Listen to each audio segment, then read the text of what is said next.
live, and we are live. Hello, everybody. I'm Nate. I'm Ned.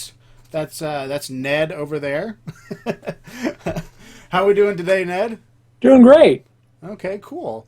Well, so I feel like we've got a lot to cover, and not a ton of time to cover it because I don't want to take everybody's time too much. So I figure let's get started. There are a couple things we want to talk about this week. Most importantly, we want to talk about DevCon. We want to talk about. I just wrote the list down and I've already forgotten it. We want to talk about DevCon. We want to talk about. I'd like to talk a little bit about the history of Boxy because I think it's interesting. Which leads into DevCon too, actually. It does actually, and that's actually so you can't see this, Ned, because of the way I have this all set up. But I have a bunch of pictures scrolling through Kodi right now on the screencast, and one of them is from the very first DevCon, which happened back in 2008 and was sponsored by Boxy. Yeah.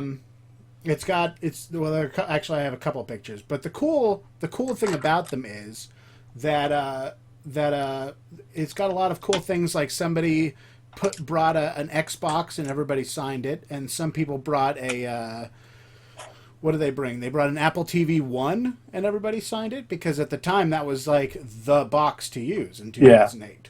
Yeah. So a lot of interesting pictures we're going through. So we want to talk about DevCon, we want to talk about Boxy, and then we're going to get a little bit into Piracy add-ons because I started a little bit of a firestorm on Twitter last night, sort of by accident, and I think it would be fun to talk about that. And last but not least, maybe we could get started with this. I understand that you have continuing progress on your Raspberry Pi Nintendo Game Boy Box. Yeah. Some interesting developments. I can, and I also need our viewers' help too. I'm gonna crowdsource here. Okay, so what do you need their help doing? Oh, okay. Let's see. It's actually kind of stupid. I've been trying various things, but it's one of those things where the simpler or stupider it is, probably the better, and I'm probably overthinking it. But that sounds good. I mentioned before I've got these little joystick sliders. I've actually got two different kinds. This one right here is the Nintendo 3DS slider without the nub, and this is a generic PlayStation Portable nub with its actual nub. Both of them, I don't have the nub for the 3DS, but both of them with the nub is a little too tall for when I close the case, it hits the upper screen. And so I've been trying to. The 3DS one is too tall? Yeah. That's the new one where it's like already almost flush with the. Yeah, well, because like it's a different height when I'm using it in my thing. It's kind of weird, but I'm almost to the point of just gluing like a button off of a shirt onto here. I know there's got to be something like a washer or something. I've been racking my brain for the last couple of days, and amazingly, because my room is just like a wasteland of parts and crap. And amazingly, there's nothing in my room or that I can think of that would kind of fit on there, because if you can't really see it, but if the nub actually was very flush with the top of the little thing that it sticks on, it would be like the perfect size. And I actually have a controller that's like that. It's a failed little guy called the iControlPad 2, which is a story in itself. It was a failed Kickstarter, and I've got like an incomplete part of it just because they offered that, and I was like, why not? I'll have something. And they had a real nice low-profile nub. But yeah, that's kind of part of my update too. Is I've had to kind of go back and do a bunch of stuff over again, just because every little millimeter on this really counts. I found out that the Xbox chat pad that I was using is a generic, and one of the bad things about it is that it's got these rubber buttons that are a lot taller than the official one.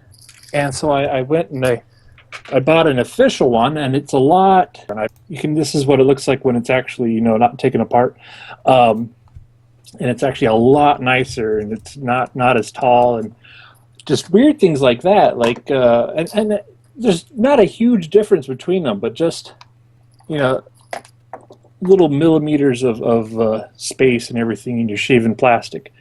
But so what do you want are you looking for the community for suggestions on the nubs? On the nub, what to actually use? Yeah. I even try to ask some Raspberry Pi guys who've been making portable gaming stuff and everything, and trying to get ideas from different people. And because so far I haven't really found anything that, like I said, a button actually sounds the closest that I can think of it. It just button wouldn't really look cosmetically nice, because it's a small plastic circle with a little concave, but it would look like a button. Have you thought about, this is kind of a sin against nature or something, but have you thought about taking an Xbox 360 controller and, oh, you can't see this actually, but, on an Xbox 360 controller, the button part is actually super thin. It's just everything underneath it that's big. So if you, I don't know, if you cut that off with like a hatchet. I actually tried that with an original Xbox controller, and it didn't turn out too well. Underneath of it, the way the plastic was on there, but I don't know. I might go around to every various controller that I have in my room and start sacrificing things to something that would kind of feel decent. Like, it's not going to be like a real professional gaming device or whatever, but just a little something that looks nice and feels nice. Sure. It's amazing how much a difference nice feeling controls are, even for casual play. And that's something I really learned with the first one here. I think that's what everybody learned with the Ouya, right? Oh yeah.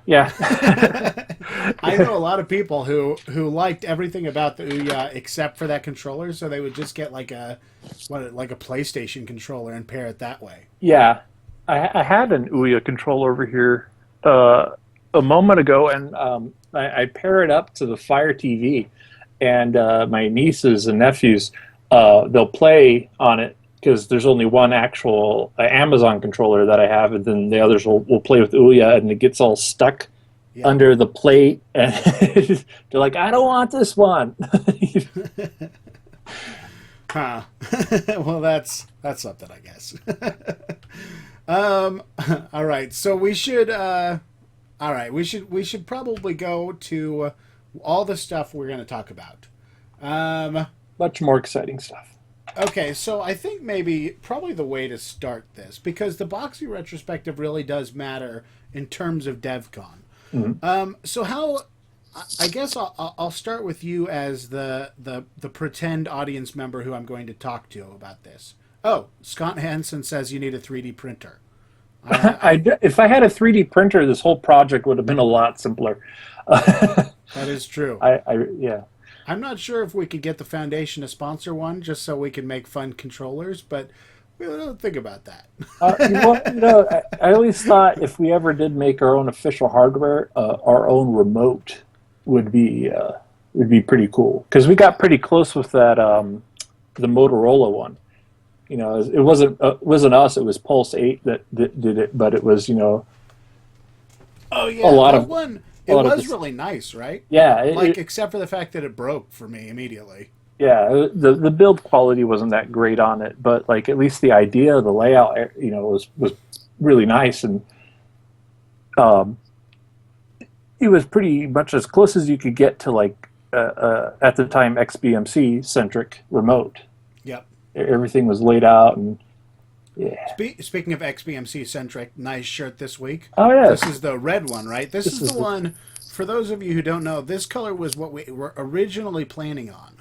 The other colors just kind of happened, but the original plan was to do a red shirt.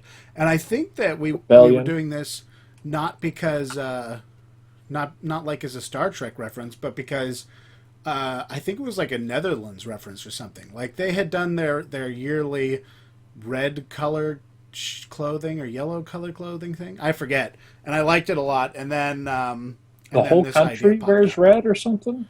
I think so, or maybe they all wear yellow, and then I accidentally mixed it up in my head with the Swiss Army, which is like red and white, right? I don't know. The Other, Swiss Army knife stuff. I think that's red and white. yeah, I Yeah. think so. Then so I got all those mixed up in my head, and now we have a red Kodi T-shirt with cool white coloring. Yeah. Yeah, I'm a big fan.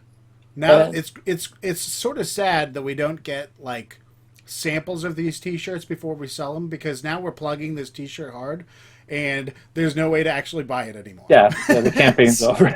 So sorry to all you users who are suddenly really sad that you can't get this shirt.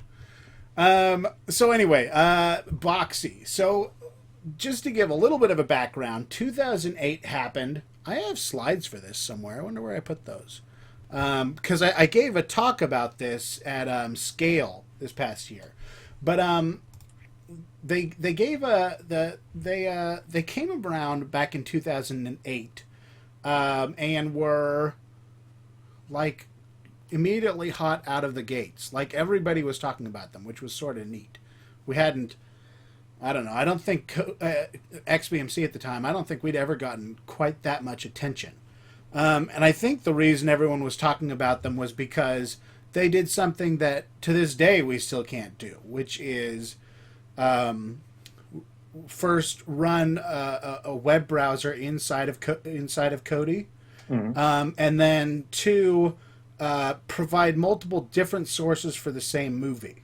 Those were kind of their two really amazing features, which were they were cool features at the time, and they're still cool today. And I'm still sad that we don't have that ability. Yeah, and Boxy themselves even like turned their back on that was their whole thing, is the merging of your own library with your Netflix and your Hulu.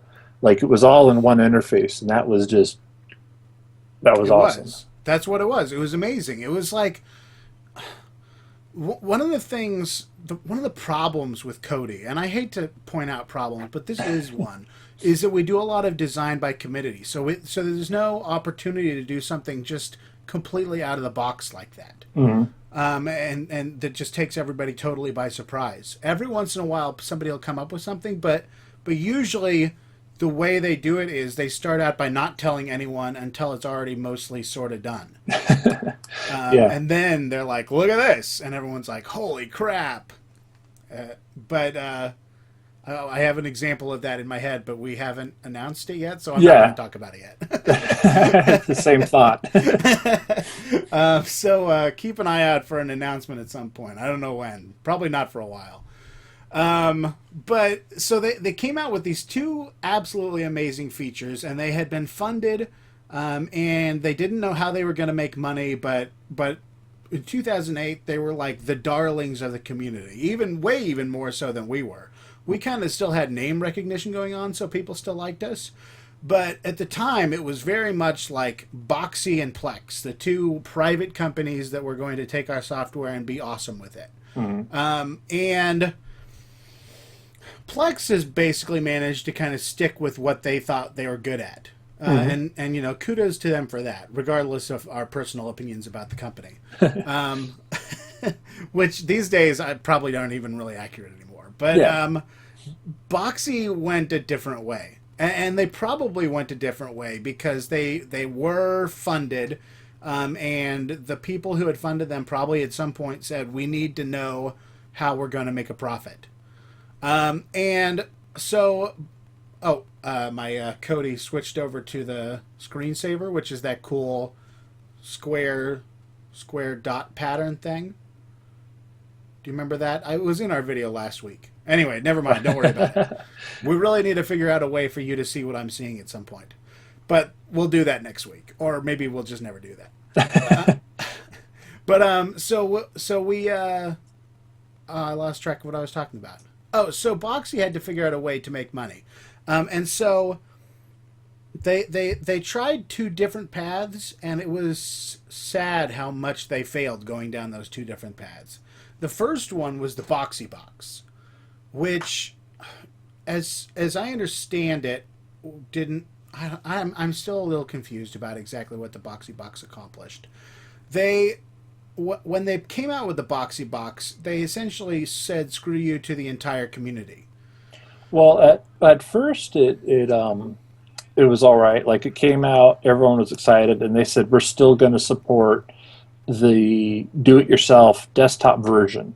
Yeah. And then all of a sudden, everyone noticed that there wasn't any updates for the desktop version, but the box, which is basically an Intel box, kept getting updated, and there was really no reason why both desktop and the Boxy box couldn't be updated at the same time, except to please the content providers who wanted the code only on a lockdown box, which the Boxy box was. And that's the other thing too, is they originally said that the Boxy box wasn't going to be locked down. It was going to be open. You could modify it, and it was just you could. In fact, I think the only time people finally were able to actually install any kind of version of XBMC or Kodi on there, besides Boxy's variant, was after they got bought out by Samsung. So once it was like completely dead, that's when the community finally got into it and was able to reuse their box, because the software wasn't, like, the servers weren't working anymore and everything. Right, there was no way to check up on anything anymore. Yeah. That is a good point. But that was, so what they did, the community they really screwed over wasn't users exactly when they switched over to the Boxy box. It was the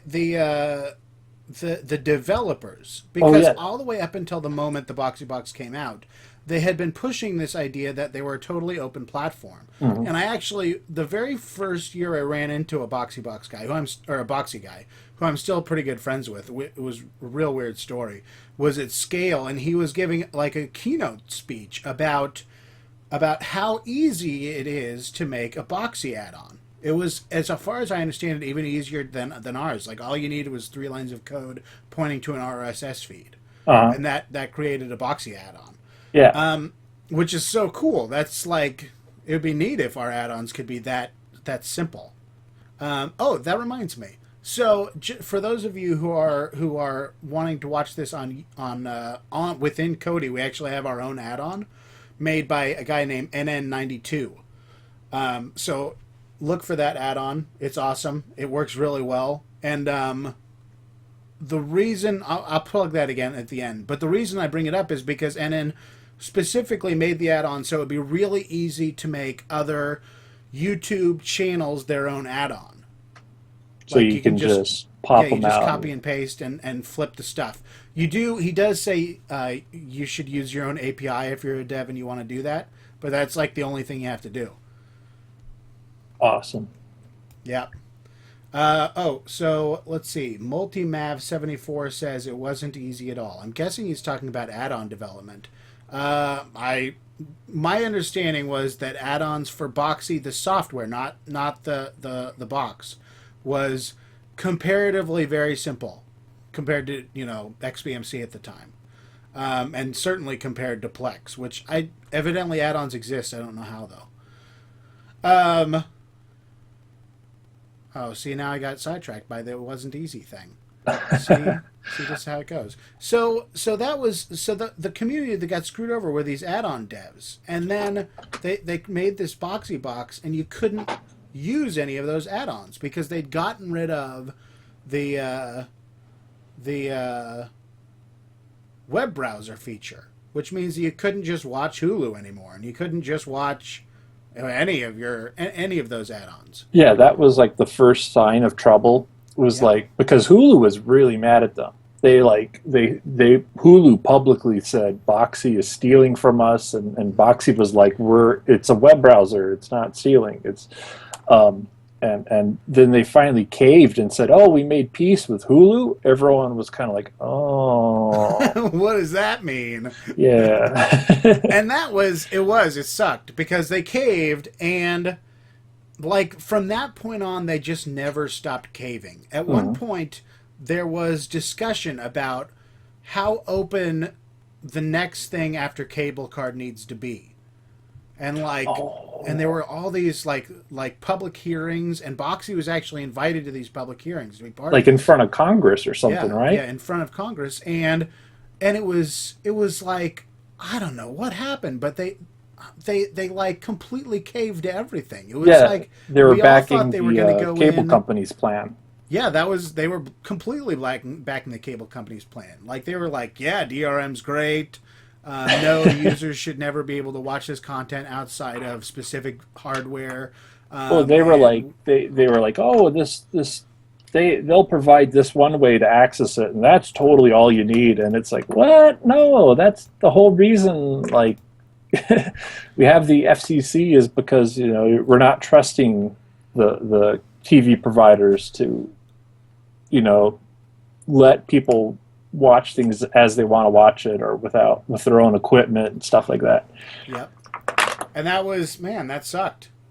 Oh, Multimav. I don't know who this Multimav guy is, but he seems to have quite a lot of knowledge. He says, little known fact: Lady Gaga was sponsored by Boxy. Wow. I bet they spent a lot more money on Lady Gaga than on us. I bet so. Was she the lady in the cake?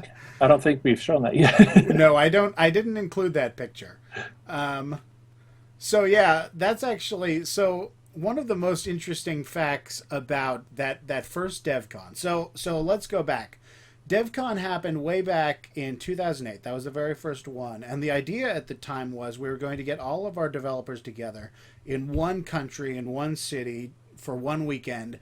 And all of the issues that we'd had for the past year were going to be at least marginally ironed out. And we would be able to do planning for the future. So at the time, Kodi, or XBMC at the time, was still a very small foundation and it wasn't making a ton of money. And there was no way to pay for all this. So Boxy stepped in, became our first DevCon sponsor, and brought everybody together. And it was a really... I wasn't there for it, obviously. I had just joined the forums in 2008. I wasn't even a team member. But it was really, like, the pictures made it look like a really cool event, and they actually did do a lot of coding and important stuff. But, and you can find these pictures on our website, by the way. I'm not going to link to them, but you can find them. There was quite a lot of debauchery also going on during this DevCon. There was, I don't know who, I have to imagine it was the Boxy guys, decided that they had just gotten series whatever, A or B or C funding. They had just gotten Series A or B funding, and they had a ton of money to burn. So everyone went to the Netherlands, which is capital of many interesting things, and they rented like a girl and a guy. Who what they did was the girl would lay down, almost naked, not quite naked, and then the guy put chocolate frosting on her, and then they put like little cakes on her all the way up and down her body. And she was just like a centerpiece. Man, and so you can, hidden within our wiki, you can actually find those pictures, and they are just as ridiculous as you imagine they would be. We were never sponsored after that first one, so none of us ever thought it would be a good idea to blow that kind of money on DevCon. But it looks like it must have been some kind of party. Let me tell you what. Yeah. That was, I don't know. That was pretty weird. I thought maybe, is it some kind of European thing? And like some of the other guys were like, no. It was not a European So thing. it was weird to them too. Yeah. Yeah. Very weird. That was actually, so I was curious about all this. And actually, so if you go to the Kodi website, Kodi.tv, I don't think the links work anymore, but they wrote a blog post about that DevCon way back in 2008 that actually has the pictures of the lady in them. Like, I think the links to those pictures don't work anymore on that blog post, but I was going back through and, like, categorizing all our old blog posts, and I came up with that one. I was like, what the hell am I looking at? This was public in 2008? Man, oh man, oh boy. So yeah, so that DevCon was interesting, but since then the DevCons have all been basically the same. We get as many of people together as possible, between 20 and 35 usually, into one big room. Then we spend 2 days kind of going over what we've done in the past and what we'd like to see done in the future. And then usually the third day anymore, we kind of split up into groups and try to do code sprints, where we have specific problems that we're working on that we want to get fixed while everybody's around. Does that sound about right? Yeah. Sounds like DEF CON. And that might, I imagine some people are listening to that and going, oh, well, I don't get it. But, remember that we normally do everything remotely. Like, I don't think anyone lives, like some people, there's like, a couple of team members that live in the same town. And, but just about everyone is doing everything over the internet. And it is remarkably productive to actually see everyone in person, even just for 2 or 3 days, and just pound out a whole bunch of stuff, and just, I don't know, it's incredibly, it's like the most productive 2 days in general, not just for Kodi stuff, but for my whole life. Is like whenever I go to DEF CON, that's like the most productive I am. It's really cool. The other neat thing about DEF CON, and this doesn't always work, but internally there are often disputes throughout the year. Often, like we fight like cats sometimes. Oh yeah, we have a Thunderdome. We do. Two team members enter, one team member leaves. Yeah, and so for DEF CON, we kind of work out a lot of those issues, or we try to. It doesn't always work. But it's an awesome place because it gives you the opportunity from 9 to 5 to just yell at each other like there's no tomorrow if there's a dispute over something, and then from 5 to whenever we go to sleep, sometimes people don't, to drink beer and become friends again. And it's pretty cool. Like there's a sort of a push not to ever make Kodi a for-profit company. They like the idea of the nonprofit and everyone doing this just sort of for fun. If there was one argument to be made for having at least some kind of for-profit branch, it would be because then we'd basically be able to have a DevCon every single day. It would be so cool to be able to actually talk to everybody all the time. I don't know. That's just my opinion. Yeah. Oh, yeah, we should definitely. I keep thinking we should do like a continental one or something, and as well as the big one. Because well, there's only like a handful of us from the U.S., so we're always going over to Europe because that's the most cost-effective thing. So, and that's a pretty big investment, both financially and time-wise. So it'd be cool to also have a local one for everyone, because I think the longest anyone had to travel was Jonathan, who was going from New Zealand to Europe. Yeah. He had like a 16-hour flight or something like that. Yeah. He we used to make exceptions for him. Like normally we just buy coach for everybody, but for Jonathan we would buy like the class that was just below business class, because he said if we didn't do it he wasn't going. And we were like, okay, whatever. that is a hell of a flight.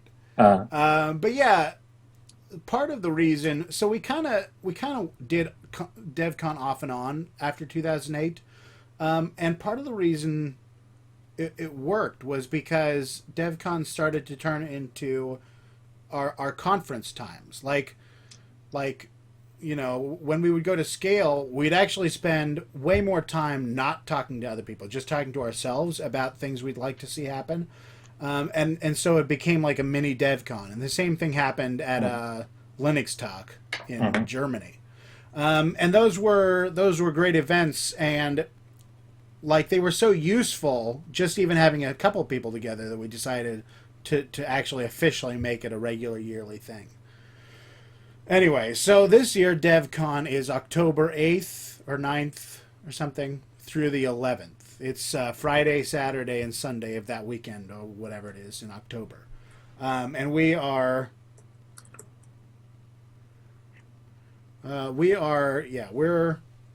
we're pretty pumped about it. Yeah. And did you want to finish up on Boxee, or because I was going to mention the first one we went to, which is a really interesting story. Oh, go ahead. Oh no, go ahead. Yeah, we can. I think I'm done with Boxee. Well, yeah. So they gave up on their community of developers and their community of users. Then the Boxee box came out, and they gave up on that. Yes. Yeah. They alienated their new audience. Yeah. Or customers, and yeah, they did it multiple times. Yeah. So they did it over and over again, and eventually, you can't recover from that. And that was Boxee's failing. They never figured out that you can't keep doing that. They even, like, when they came out with the Boxee TV, which was like no add-ons, it was totally different code. You could kind of watch local content, but it was mostly like a DVR, over-the-air DVR thing that like needed like a connection to the cloud or something. They made a comment like open source was holding them back, and that was like, oh, no tears will be shed for you when that was the nail in the coffin. By that time, the guy who the guy who I'm friends with from Boxee, he'd left long before that because he was a what's the word for it? It's like community manager but for developers. A developer evangelist. That was his job. And so his job was to convince people to make those add-ons. So when they flipped over to Boxee, he was like, I guess I'll go find another job. Yeah. And man, it was fun. Every once in a while we'd bump into each other, and it was fun watching Boxee just fall apart from there. That boat sink. They even screwed those final group of customers. Like the Boxee TV box was still being sold when they got bought out by Samsung, who basically didn't really want any of their hardware. They just wanted the talent. So Samsung bought them for the talent, and Samsung was like, okay, like next week we're shutting down the servers for the Boxee TV box. And it was still being sold. So, like it went on sale, but you really didn't want to buy it. No. A guy named RJ Moreno says he just stumbled onto the site and looking at the official add-ons. He saw KordKutters.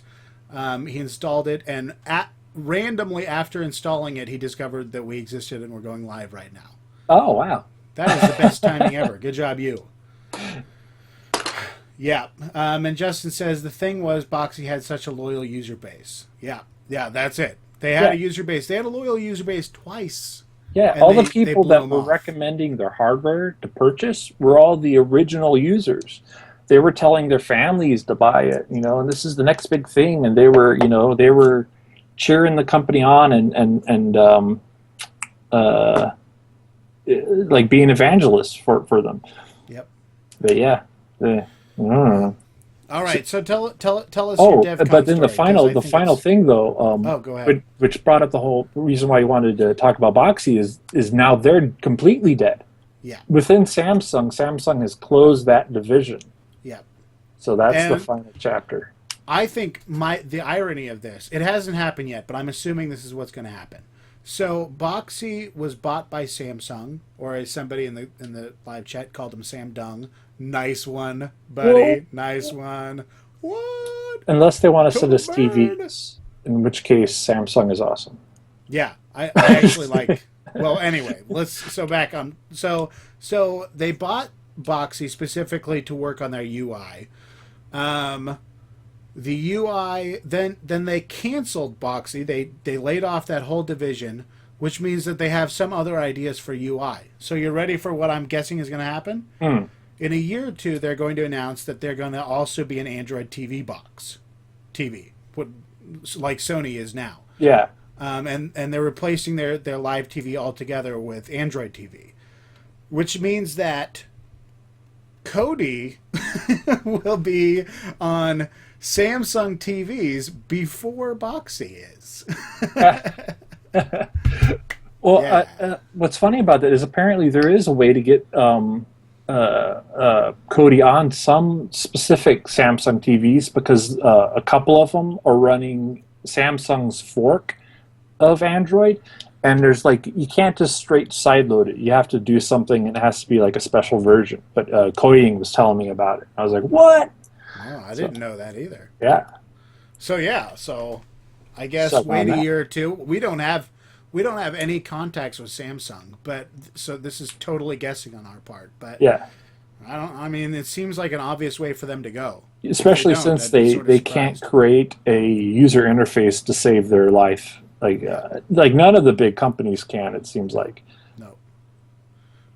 It's ridiculous that random users on Kodi's website who just one day decide they're going to make a skin are better UI developers than the majority of Samsung. Yeah. That's something else. All right. So anyway, tell your DevCon story, because I assume if it's the one I'm assuming you're about to talk about, it's an awesome story. Yes.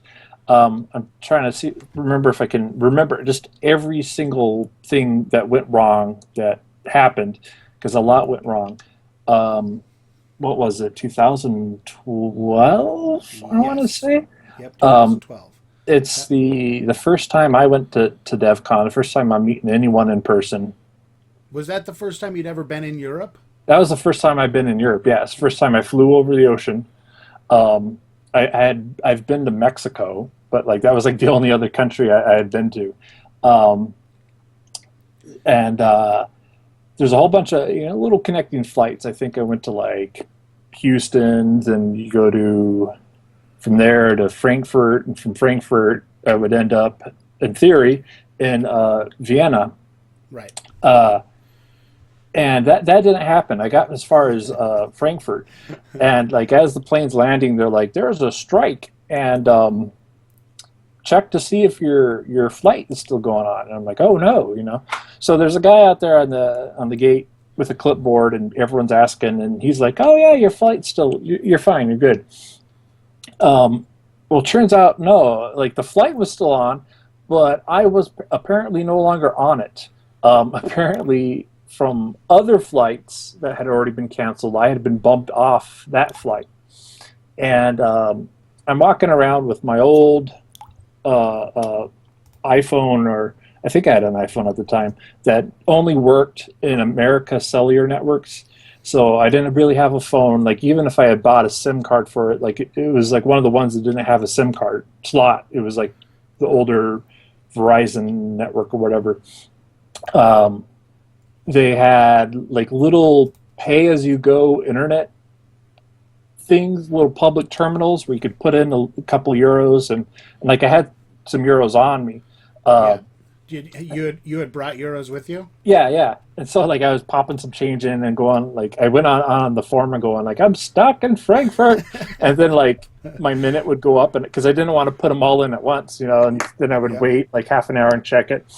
So I'm like wandering the airport, trying not to freak out, because I'm like, like I know obviously I'm safe for the moment, nothing bad's going to happen, but I'm worried I'm going to miss it, the DevCon, and just like I have no idea what to do next, so I'm walking around, and I'm thinking like there's got to be other people on the team that are having the same issue, because Frankfurt is a big hub, so a lot of people are flying through here. Yep. I just had no idea how to get in contact with anyone. And I guess I had posted some pictures of myself before, because I'm walking, it's Frankfurt. It's like millions of people probably are, I don't know, millions, but there's a ton, it seemed like millions. And someone says, like off out of my vision, I just hear it, they go, "That looks like Ned Scott." And I just stopped, Yeah. and it was Nate. And I Yes, recognized indeed. him, and he was with a guy who went by the uni, whose name was Corey. And lo and behold, I had found two other team members, and I thought, all right, I'm saved. All right, everything's going to be fine now. Kind of. That was very definitely a kind of sort of thing. Yeah, I don't know. Had you guys just gotten to the airport at that time? I can't remember if No, we had you we had been were trying to figure yeah, out what to do for like a a crazy while. amount of time. So I'm getting a picture of you up here. Here, I'll flip it over here first. but from that DevCon, it's a pretty great picture once I figure out how to put it where it needs to go. Anyway, yeah, it was crazy. We had been walking around for hours, I think, at that point. And we had to go to I don't know how many different places trying to find the right person to talk to, and that was almost impossible. Everyone tells you to talk to someone else, and you wait in lines because it was, I don't know if it was all the airlines or just a specific airline, but there's a ton of people who are trying to get on planes and get out of there, So everyone's waiting in line, and it was only the flight attendants. It was something like that, and you can't legally take off if you don't have a full crew. So the airport staff, they were still working, and they even called in more people to help sort it all out. Right, because it was only the support people who worked on getting the planes in and out. Yeah, that's what it was. Yeah, and it was nuts. You were in a line waiting to get on a wait list. It was nuts. And you guys have been doing it. There we are. Oh yeah, that's when my hair started growing back too. That was a long day. It was, and so we eventually gave up. Because the flights probably just weren't going to happen that day. Yeah, Corey kept trying to find a way just to get out of Frankfurt. Because he was like, we could fly anywhere. We could probably then from there go somewhere else and get where we're going. But airplanes, there was no way we were getting on airplanes. No, and so we gave up totally. We rented a car, you, me, and Corey. Oh, even before that though, we had to convince someone to give us a travel voucher where, in exchange for your ticket, they give you a voucher that lets you take a train. Yeah. And because we were like, okay, do we even know where we are physically in the world right now? And we were quite sure on geography, but we figured we could take the train. And we go over to the train station, which is connected to the airport, and they're like, all the trains are done for the day. Yeah. They've what? It's So we're looking at the voucher and we go, because that's what we want. We were like, we just want a train ticket, but we noticed the voucher also said car rental. Yep. And so lo and behold, it actually worked. Yeah, and that was so we rented a car. We could only get a stick, and you two knew how to. I've never driven. I've driven manuals every once in a while, but I'm not. I'm certainly not comfortable enough with them to drive on a highway in Europe. Mm-hmm. And so it became your two jobs to get us where we were going. Once we got out of the parking lot. Yeah, we couldn't figure out how to get the car into reverse. Yeah, so we actually had that. There was you had to pull up, which is not a thing you do in America. Yeah. Evidently, it's common in Germany. I don't know why. But you had to pull up and get it in reverse that way. And then... So my job was to keep you two entertained and awake while we were driving. So naturally, the second we got out of the parking lot, I fell asleep for the entire remainder of the trip. Yeah. I did feel bad about that. Not the entire remainder, because that picture we stopped for food. That's right. Turned out to be in this little German village. Yeah. It was kind of it was one of those things where it was a stressful day. It was you never wanted to repeat it again, but at the same time, it was kind of awesome. Yeah, because we got to drive through Germany, and it was this beautiful, lush forests. The kind of forests where Hansel and Gretel live, and just everything was it was pretty cool. It's just really, really stressful. It was pretty cool.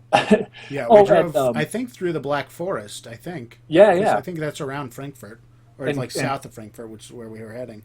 Corey basically was kind of running the show for that year's DevCon. He had to be there, too. Yeah. So, we drove all night and, got there, and for some reason, because, we're all tired, we're not really thinking straight, we decided to drop off the car first. Yeah.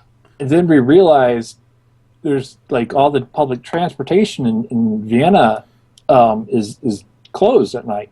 like there's no like 24-hour buses or anything. Yeah, So this was like 3 or 4 in the morning at this point. it didn't occur to us to just drive to the hotel and return the car the next day. We returned it, like you put the keys in a little box, and then we're like, oh wait, We need those back. um, and in addition to all this, my luggage was lost because I was dumb and Yeah. checked my luggage, which is Yeah. now on who knows what plane. So Well, I was washing it's not shirts and doing an stuff. international flight. It's definitely not dumb to check your luggage, but the fact that you also checked your toothbrush, Yes, that was maybe not the best call. yeah. But so we got a cab and we got there, and I think we got maybe an hour of sleep, and then it was like time to go. Like Yeah. then the conference started. That first day, man, that first conference was when I started doing a live blog that year, Mhm. and trying to keep up while having had maybe like an hour and a half of sleep. That was miserable. Yeah. That was hard to do. Yeah, But you can check that live blog in the link below Oh. later, whenever I figure this out. Yeah, I did like a presentation about the wiki or something, and I was just like, you click on the thing. Where am I? I'm still in Frankfurt. I'm so But tired. it was like a situation though where it was like, it felt like a bad comedy. Yeah. Like if all we needed was some goofy music in the background and John Candy and who else was in that movie? Steve Martin, Steve Martin. Train, And Planes, and Automobiles. yeah, just Yeah. run into everything and Those aren't pillows. yeah. Yep. that, So that- yeah, so DevCon's awesome, except sometimes we have problems like that. Since then, though, it's been pretty smooth sailing. Oh, actually, the next year or the year after, I forget which, there was something interesting that happened, and that was like our plane.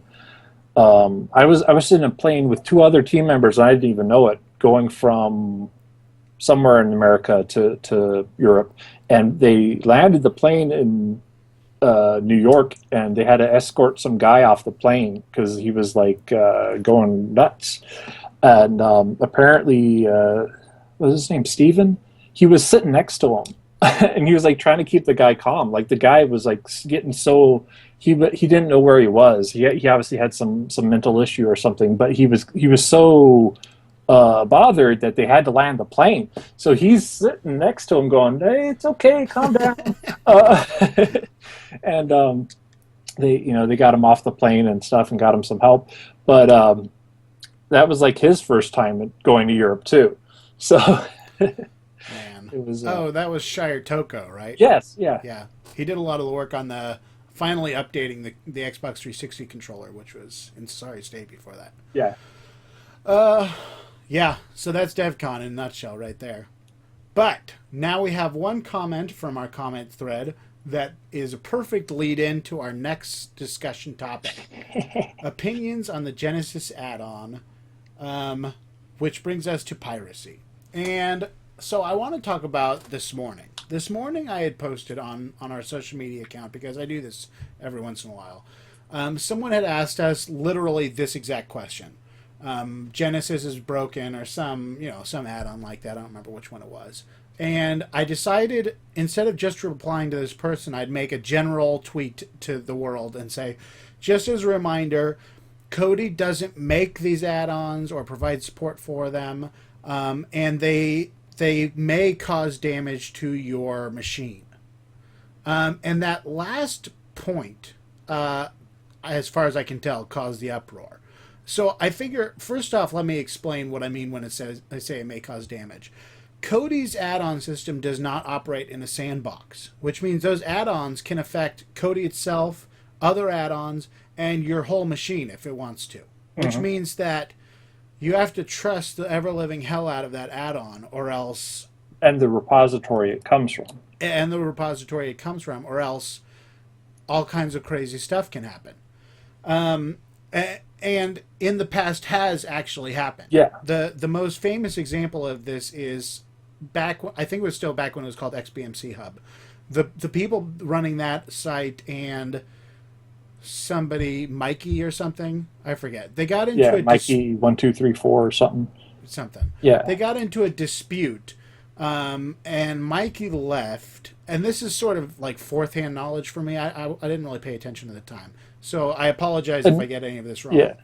But Mikey left, and then one or the other of them, because you had all of their repos installed, because that's what that wizard does. It installs multiple repos.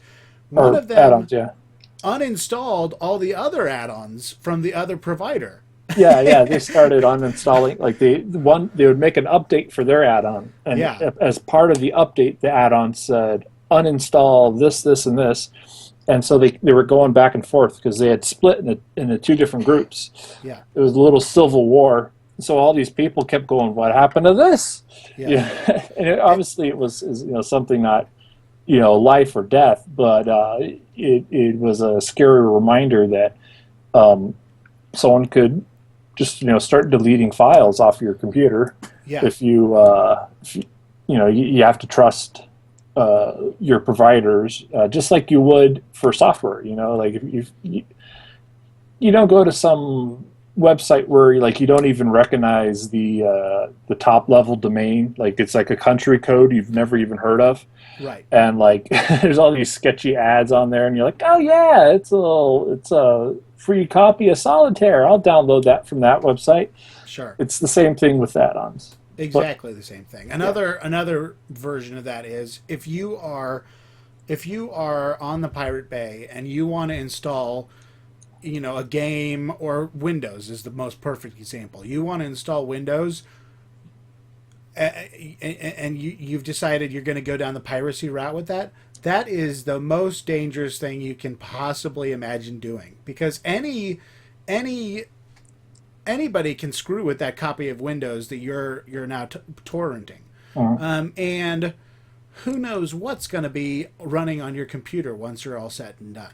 So you have to go through a really extensive process of trying to guess, basically, which add-ons are, or which applications are good and which aren't. And the comments maybe tell you and maybe they don't. And we try to stress this a lot. Like, this isn't really like a moral stance.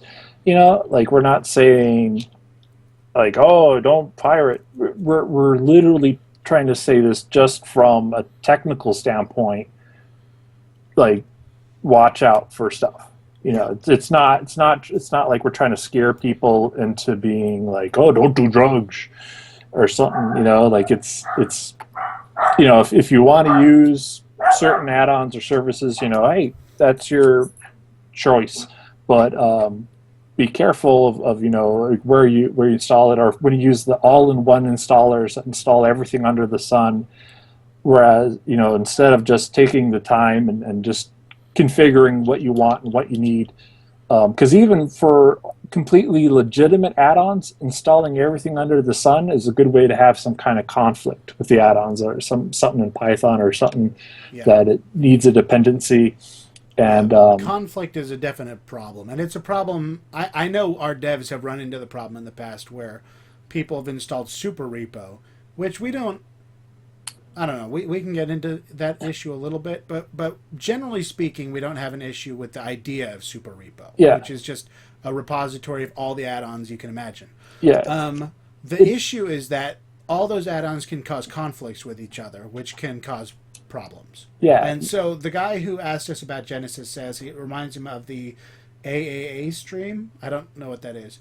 And how some devs made it so you can't install the certain add-on if you have AAA. Which is, that's pretty much exactly right. Your conflict, devs can very easily cause conflicts with each other if they're dealing with a turf war. Yeah. And it's frustrating to deal with. And that's, honestly, that's the number one reason why we generally don't suggest people install other repos. If you want to pirate, we don't make it impossible to do that, and it's actually ridiculously easy. But maybe just install the add-on you want. Yeah. Don't kind of give your computer away to everyone who's making a repo for you.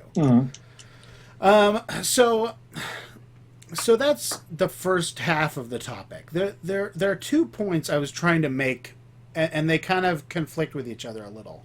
The first point is that these add-ons can be dangerous, and they probably aren't for the most part, but they can be, so you need to be careful. The second point was that we are so tired of people assuming that we make these add-ons and that we use these add-ons, and if the add-on breaks, then it's because of us. Mhm. It And reflects badly on us, and someone goes, "This is frustrating. Why would anyone use Kodi?" yeah, It's like, yeah, that's not Kodi. That's that add-on or those servers or yeah. It's so frustrating, and it's so frustrating. The other frustrating thing is what that does to us, because what happens is people say, they don't say use Genesis and you can watch all the TV you want. They say use Kodi and you can watch all the TV you want. yeah, And this propagates throughout the culture, and the inevitable result of it is we get dropped from big providers. I mean, and yeah. that's exactly what happened with the Amazon App Store. Mhm. Amazon heard all of this stuff about how Kodi is for piracy, and now users can't install Kodi easily on that platform. Mhm. And it's because it's not because of users who are just parroting what other people Yeah, said. It's because of the people who are making boatloads of money selling the idea that Kodi is one thing and nothing else. mhm. It's so frustrating. Man, it's so frustrating. Every so The often, like someone will come up and post something, usually not on our forums, but somewhere else like Reddit or something, and they'll go, "Oh, I saw a guy selling these boxes, and I wanted to get into that." And I think I said to one of them, "I would really like to believe that you're an honest guy who wants to legitimately sell hardware, but I can't just help but think that you're just another douchebag that wants to make a quick buck. Um, you don't even know how to install the program. You're asking us how to do it for you, so you can sell it. You know, because some of the sellers we've talked to, because we had a bunch of eBay listings taken off, they didn't even know what the add-ons were or where they came from. yeah, They just wanted to, they wanted to get the boxes. They saw it provided TV. I don't know how you can't know. Like if you're getting all this stuff for free, it should raise some flags. But some of them at least were claiming ignorance, and some of them probably were ignorant that they didn't know it was a bad thing or it was even causing us an issue. And yeah, some of them were quite apologetic. They were actually nice people but they were rushing it. They wanted to make a quick buck, yeah. and And that's the other interesting thing about what's going on right now. There's sort of this apparent belief by these add-on developers and the repo maintainers that we are benefiting somehow from what they're doing. oh, Let me assure you, we are not. We at the moment we have something like 5 million users. Let me tell you straight up that if we let's say every one of these add-on users who were using whatever the current add-on is, if all of Genesis. those add-ons stopped working today and they stopped using those add-ons and for whatever reason stopped using Kodi altogether, and we, I don't know, let's say we drop from 4 million to 1 or 2 million users even, that would still be better Yeah, for this reason, because then we could actually work with companies like Amazon to provide uh-huh. legitimate whatever, because that's sort of the goal. The goal is to be able to reward content providers, We're and doing be good. able to be on as many platforms as possible, Yeah, and be able to actually grow in a way that we are happy about growing. yeah. We want to bring open source to the big time. Yeah, and that's the big deal, right? We want to bring, we aren't pushers of Kodi necessarily, Yeah, and we certainly aren't pushers of media. We are pushers of open source platforms, and the more you make it look like an open source platform is just another way to steal, which is what other people will call it. I know you don't think it's stealing, and I don't actually think it's stealing, but yeah, that's what other people are going to call it. Then that delegitimizes Kodi entirely. yeah. it's like all the people that would say, oh, if you jailbreak your phone, you're just doing that to pirate apps, or I don't know, like if you get really ridiculous into it, there's people who they just see the command line interface in Linux or something, and they go, oh, you're up to something bad, because they've associated it in their mind with something bad. And yep, that's the NCIS crowd, right? Yeah. Oh my gosh, what's IRC? It's where hackers go to steal things. Yes, it's two ships passing in the ocean or something. You have to make a GUI interface and Visual Basic and do a backtracer. Wow, you actually almost have that memorized. I did. I was watching a compilation of all these different ones. Yeah. So when they both go on the keyboard, single yes. keyboard at the same time. Two people on one keyboard. They have to hack faster because apparently how fast you type is. Yeah. The best part, of course, is when his solution is to stop them attacking the server, which is almost certainly offline, by unplugging the monitor. Yeah. Okay, so the dude named Rue says, if you have a computer and the internet, you could pirate. It is so idiotic that Amazon would do that. This is a good point. And it's a point, I don't know if you're trying to make this point, but it's a point that is worth talking about. So a lot of people, when we originally announced that we were no longer on the Amazon App Store, a lot of people pointed out that Firefox and every other web browser should also be removed. Because they can accomplish the same thing. You can go. All of these add-ons that people talk about were originally websites and still are websites. Yeah, they're just scraped. They, like someone was telling me, they still get like the majority of their traffic through the web browsers because the web browsers are providing advertising revenue for indexing. Because the idea is people upload the files into various different file locker sites wherever you can get the file online. And then the actual website, like Ice Films or whatever, indexes all of them, and finds them and makes it so when you search, you find the different locations of where that file was found. And the reason someone's going to all that effort is because they're selling advertising space on their website, and so they're actually not crazy about people using Kodi for it either, because that actually bypasses their advertising revenue. That's funny. And, it's like the only way in which I think it's a good thing they're using Kodi, because man, I don't want to reward those people at all. But so obviously it's having a good enough point. users to where it still is worth it for them to do this. So it's I don't think the majority is Kodi that uses even those services. Right. So so you can use a web browser for this stuff. But here's the thing about it. No one says, hey, I'm installing Firefox so I can watch pirated content. Yeah. Right? That's not a sentence. Like, you don't say, get Firefox so you can watch all your free TV. Yeah. I'm going to go watch Iron Man on Firefox. Yeah. and that's our complaint. We are okay if you want to say, I'm using Genesis to watch free TV, because that's what Genesis is. That's what it does. Mm-hmm. Kodi is a media player that can do anything. You can watch over-the-air TV. You can buy an HD home run that way and do it that way, or you can add PVRs and do it that way. You can watch all kinds of streaming YouTube and other internet content that's perfectly legitimate. You can rip DVDs. I just bought one. Where'd it go? So I just bought season 1 of Ruby, which I know, I'm very excited about it. And I'm now planning on ripping it and turning it into a very nice file. Mm-hmm.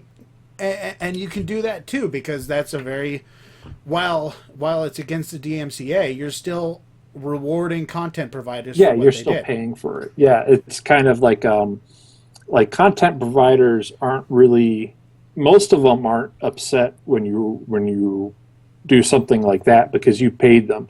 Some of the content providers are still stuck in the past and think that if they stop people from copying it locally, that will help them. But they're only punishing the people who went out to buy the physical disc. Sure. So while the law is still catching up as far as that goes, because someone says like, oh, well, that's still illegal, but it's not it's not really the same thing. It's not And like a loss of revenue for anyone. yeah, and that's sort of, I mean, we tried to make this clear in the forum rules, and that was sort of an ending point last night or this morning on Twitter. A lot of people, because I was talking to people in England for some reason, they were all telling me how wrong I was because now it's illegal to place shift and time shift at all in England. Like, you can't copy a CD-ROM, an audio CD anymore, which is part of iTunes. Yeah, ridiculously enough. And that's, I mean, that's not at all the point we're trying to make. The point we're trying to make is not that it's illegal to do these things. It's that you're kind of a dick for doing these things. And it puts us in a bad spot. Like if it didn't put like if it was just something that everyone was just like, oh yeah, that's whatever it is, and it didn't actually put our project in a bad spot, like I don't think we would care. Yeah, we definitely wouldn't care. Because and this is we say over and over again we wouldn't care. Yeah, and this is and it's not like something I like to bring up too. Is like this has the potential to impact people's personal lives too. It's not just the group as a whole, although we are obviously looking out for the group as a whole and the project's reputation, but even individuals. Like if you're one of our developers, especially some of our just amazingly talented developers, and you're looking for a job and you want to be able to say, oh, look at this that I did. And hopefully Kodi is one of the examples they can show. But if that employer has the impression that Kodi is this piracy thing, they're going to probably be like, well, I don't want to hire this guy. Yeah, they're going to assume you're like a crazy black hat person. Yeah. Which, no offense to the black hat people. I think you're great. Please don't steal my information. Exactly. But yeah, so it definitely has the potential to affect people's personal lives, and it's not, it's just we're a neutral player, it's like we talked about a few weeks ago, Alienware and Dell, or same company, are using Kodi in a totally different way, because that's the whole point of open source and being able to use stuff. They're using it as a launcher for their Hive Mind or their Alienware Alpha boxes, and like yeah, so you can actually use Kodi to install and launch video games. Yeah, from all sorts of sources, GOG and everything else. And that's amazing. It's cool that someone thought they would use Kodi for that project, because it's not something we've ever done. Yeah. Aside from Advanced Launcher, which is hard to use. Yeah, and it's something that could have possibly never have happened if someone at Dell was like, oh, I don't know about using that. That whole thing could have gone south. Or never happened. And that's similarly. So 2 weeks ago, also, so that weekend I visited Alienware, and the reason I was down was to go to RTX, because I'm big into the Rooster Teeth community, and a whole lot of that weekend was me tracking down their main technology guy, the chief of their development of their software, of their internet and everything, and if he thought that there was no redeeming qualities to Kodi altogether, that conversation would never have happened, because he would not have been interested in working with us. Which sucks, because I want to work with them, and I think it would be very cool to be able to do all the stuff you can do on their website in Kodi. Like, I think so their site is very devoted to merchandise, which is weird maybe, but it's all funny stuff, and I like it. You can like put it on posters and your t-shirt and whatever. Yeah. I think it would be very cool to be able to buy like a t-shirt directly through Kodi, which is theoretically possible. Yeah, or at least stage it or something and send it to your phone, or be able to browse things or something. Yeah, that all would be very cool. And those are only things that we can do if we are seen as a legitimate organization that people can work with. That whole HD Home Run thing, for example, would never have happened if we were just the Piracy app. Which interesting. I guess HD Home Run, Silicon Dust, the company behind HD Home Run, a lot of those guys, I guess, started out as TiVo hackers. Yeah, I saw that. And Or I heard that, yeah. and that's another example of where someone could be like, oh, if you're hacking your TiVo so you can pirate something or, do something bad. And it's like, no. Some of these things. Not the goal at all. Yes. And obviously that, helped them develop skills and aspirations that led into their network tuners. So it's, there's a lot of things that have legitimate, uses. It might be hard for other people to, especially when people are introduced to something like Kodi, like through the piracy add-ons first. They have a hard time imagining it being used for other stuff, and they're kind of surprised, some of them, when we tell them, well, actually, a lot of people have their own movies on a hard drive. Yeah, because someone's like, "Is Kodi down?" And it's like, "What? No, it can't go down." Not for everyone. That was actually an interesting part of the Twitter conversation. We're running very long, by the way, but so we should start thinking about wrapping it up.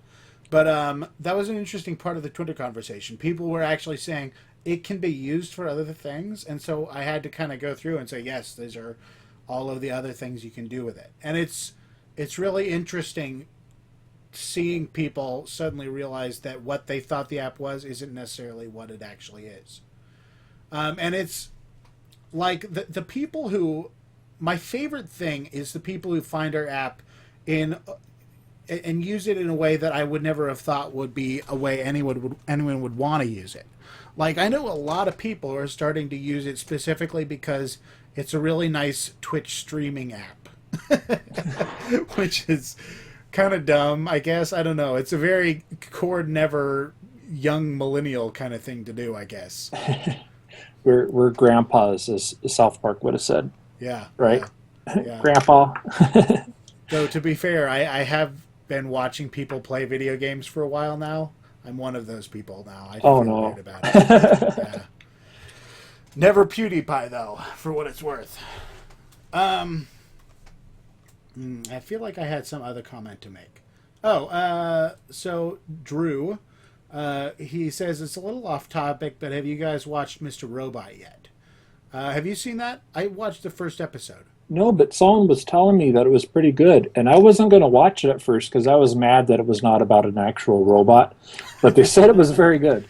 Yeah, the first episode's awesome. It's very like, I don't know. People are talking about it how it's actually pretty accurate in terms of how it shows internet technology working, and that did seem to be true. The one area that I thought was a little dumb in the first episode, and maybe I'll comment on this as we go along. The first episode, through the weeks, as if I keep watching it. The first episode that I saw, at one point, one of the elite, I don't know, board executive guys was talking to the main character, and he says, "Oh yeah, I use Ubuntu," and the main character was like, "Oh, this guy really knows what he's doing. He uses Linux," and I was like, "Wow, man, they should have said Gentoo or something equally ridiculous." Ubuntu is just like the Windows of the Linux world. Yeah, it's like the easy one. Like, yeah. I'm definitely not a Linux guy myself, and that's why I use Ubuntu. That's exactly right. It's got a graphical interface. So, I don't know. It lost a little street cred for me at that moment. But the rest of the episode was really great, and I was really impressed with it. Yeah. Two shows I have to say that I'm actually impressed with how they represent technology is The Good Wife and Castle. Oh, I haven't watched either one of those. I've heard great things about The Good Wife, though. Yeah, they're actually able to reference like things that have happened on the internet without making you want to cringe. Yeah, like it's kind of a fine art because it's hard to like a show will try to work in a controversial issue or something like that, and it's just like, you got it totally wrong, Grandpa. It's not how the internet works, but I was corrected. It was actually Kubuntu, KDE. Oh. So, all right. Mea culpa, man. That's still definitely in the lame-o category. Yeah. I mean, I don't use it because I'm such a Windows Mac guy, but I'm aware, and damn it, I've been to scale enough to know. Mm-hmm. Okay, so Min8080 says boxes like the Dragon Box make it as if they invented it, and it's marketed as a way to stream for free. So at least in my area, everyone associates Kodi with piracy. That's yeah. I don't know what the Dragon Box is. I don't know who makes that. Have you heard of that one? Vaguely, there's a whole bunch of them that are just kind of like it's probably like one of the G boxes or something, just rebranded. Yeah. Because when you order the boxes in bulk from China, you can get your own logo and things printed on the box when you buy it in bulk. And these real sleaze bags just kind of like they do that. Yeah, like I saw this one video. This guy had a whole bunch of videos that was showing how to install stuff on their boxes.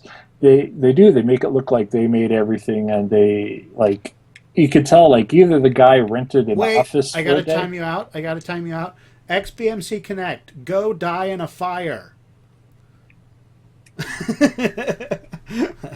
They've decided to join our live stream. Piracy is everywhere, whether it be apps, programs, or social media. Suck it, XBMC Connect. If you don't understand the point we're making, you can screw yourself. Is that one of the groups? That's one of the groups. Oh. We know piracy is everywhere. Yes, okay, so here's fine. here's the issue. In 2008, no one used their real names. Everyone hid behind monikers because they didn't want to get caught for screwing around with Xboxes. Well, let's say 2006, because it was a dangerous kind of illegal thing to do.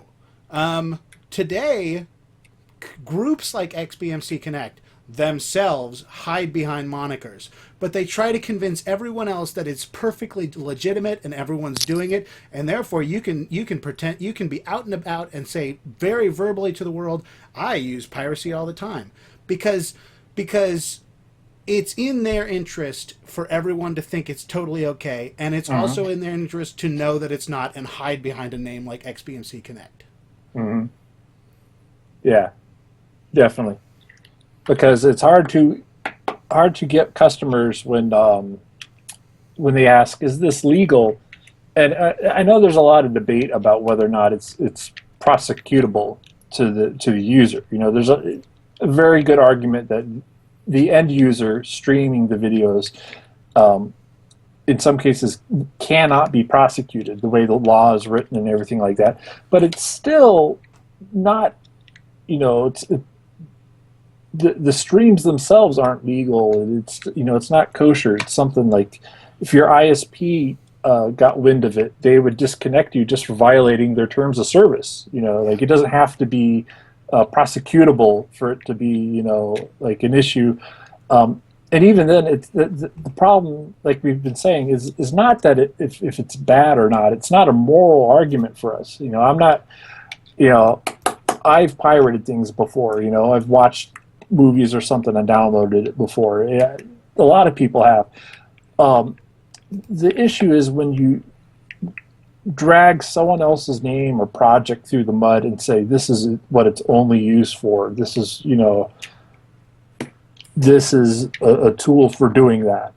You know, that's that kind of like it could even be like a positive thing. You could say XBMC or Kodi is only used for something, you know, and it was positive, but we would still be annoyed by, you know, that because that's not true. There's all this other stuff, but when you add the piracy thing to it, it's not that you're pirating things; it's that you're making it sound like that's why we exist, and it honestly isn't. Like, I mean, we were talking about DevCon. You know, we've met the people because Nate and I aren't, you know, original members, but we've met people who've been around since the Xbox days and heard it from their mouths. You know, the people who implemented the very features you use, and it was not made for these add-ons. It was, you know, you might be able to make an argument for like, you know, oh, well, where did the files come from? Yeah, but like again, Kodi is ignorant of where your media comes from. It gives you the benefit of the doubt. It's just a player, and like it's not a slam on piracy or anything like that. It's just you got to admit it's a hot topic issue, and we're trying to protect our project. We're trying to protect our developers from being drug into that. It's like, let's say somehow this was all about abortion. Like, obviously people have strong opinions about that. And our position would be, we want to have no part of that conversation, because no matter what you say, you'll tick someone off. Yeah. Because so just the fact that it's controversial, like we're trying to remove the Kodi project from that thing, because one way or another, whether it's right or wrong, it makes it harder to work on the program or for it to even be fun. Yeah.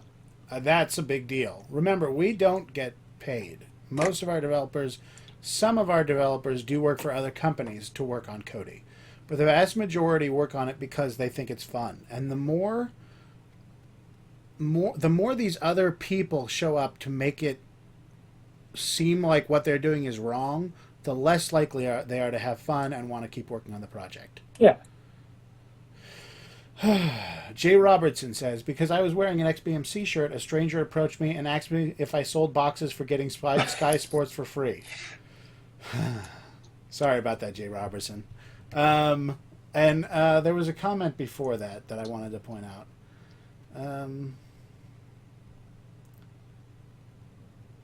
Piracy, no. Okay, I can't find it anymore. It was a good comment, and I'm sorry whoever said it. I can't remember what it was. I think it was basically, countless websites do. Countless websites do the same thing that XBMC is Connect is doing by connecting Piracy with us. Literally, XBMC is connecting XBMC with Piracy. I'll tell you what, XBMC Connect, I would love it if you changed your username. But it's not just XBMC Connect or TV add-ons, which is the one we're most furious about at the moment. It's a lot of companies. And what we'd really, I'm saying this a lot now, and I'm hoping it actually comes through to some people. We'd love it if, when you find a company doing this, you contacted them yourselves and said, please stop. Because, God, it would make a world of difference. We have somewhere between 5 and 8 million users based on current estimates. If like a very small fraction of them said, please stop saying Kodi only does this, it would be amazing. It would totally change the whole narrative that's going on right now. Mm-hmm. I don't know if it's going to happen. At the moment, we have 17 watchers, so probably these 17 watchers aren't a significant portion of our 5 million users. But man, it would be great. Anyway, we're now at 1 minute and 20. I think we started a little later. We're somewhere around 1 hour 25. So. Oh wow. Yeah, we've been going pretty long. So I think we should probably call it a day. Thanks for listening to our ranting. If you have comments to make, feel free to make them in the comments below. If you are using our name as your username and you are promoting Piracy, please change to a different username. For the ever love of God, please change your username and please change your website. And for everybody else, I guess thanks for watching. Any last thoughts, Ned? Well, pretty much covers it, I think. Yeah, I agree. Next week, do you have? I don't know what we're going to talk about next week. I guess maybe we'll make it a surprise. Yeah. Do you have anything cool to talk about? I don't know. I've been obsessed about various little projects around my house. I'm doing bathroom stuff, remodel, and cool. All sorts of things that don't actually make me any money that I should actually be doing instead. But yeah, well, yeah, I spending money though, lots of money. I definitely hear you on that one. I just fixed the toilet. Our bathroom is silent for the first time in a long time. It's nice. Oh. Yeah. Anyway, that's all. So thanks, Ned. Thanks everybody else. Thank you. You keep it real and all that, or whatever. We need a catchphrase to leave. Yeah. What do the cool young kids say these days? You whippersnappers. Pump a jam. That was popular in 1981, I think. Anyway, see you later.